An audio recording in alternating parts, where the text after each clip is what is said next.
Bonsoir à tous, j'espère que vous allez bien. Moi, je vais bien par la grâce divine. Je réponds au nom de Grace Nzati, étudiante à NLD-LMD Phasé à l'Université protestante au Congo.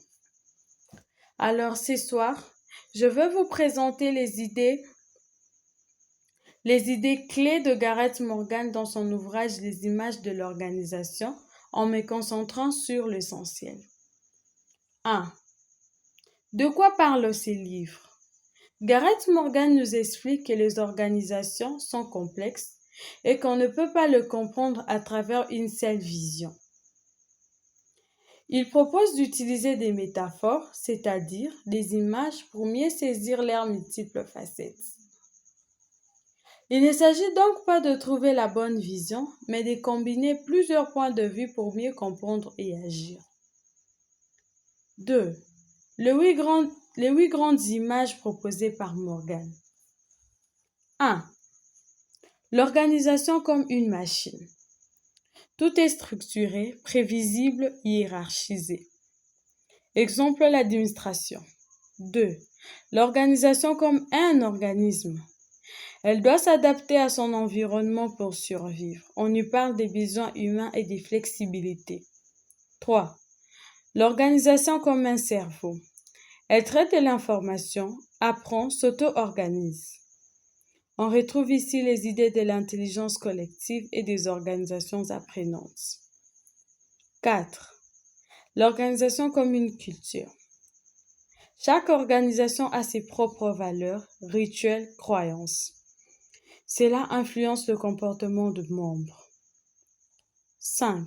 L'organisation comme un système politique. Il y a des conflits d'intérêts, des jeux de pouvoir, des négociations constantes. 6. L'organisation comme une prison du subchisme. L'organisation comme une prison du psychisme. Nos émotions, nos peurs, nos blocages influencent nos comportements dans l'organisation. C'est une lecture psychanalytique. L'organisation comme un flux et une transformation. L'organisation change en permanence, souvent de manière imprévisible.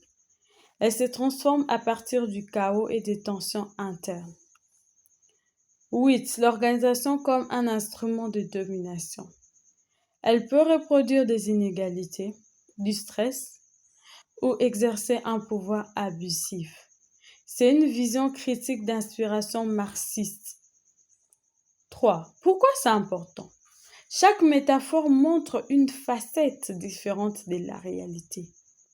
En tant que futur gestionnaire ou observateur d'organisation, on doit varier le point de vue pour comprendre le problème en profondeur, prendre des décisions éclairées et éviter les solutions simplistes. En conclusion, ce que Morgan nous apprend, c'est que penser autrement les organisations est essentiel pour mieux le piloter. Aucune image n'est parfaite, mais ensemble, elles enrichissent notre regard. Merci pour votre attention.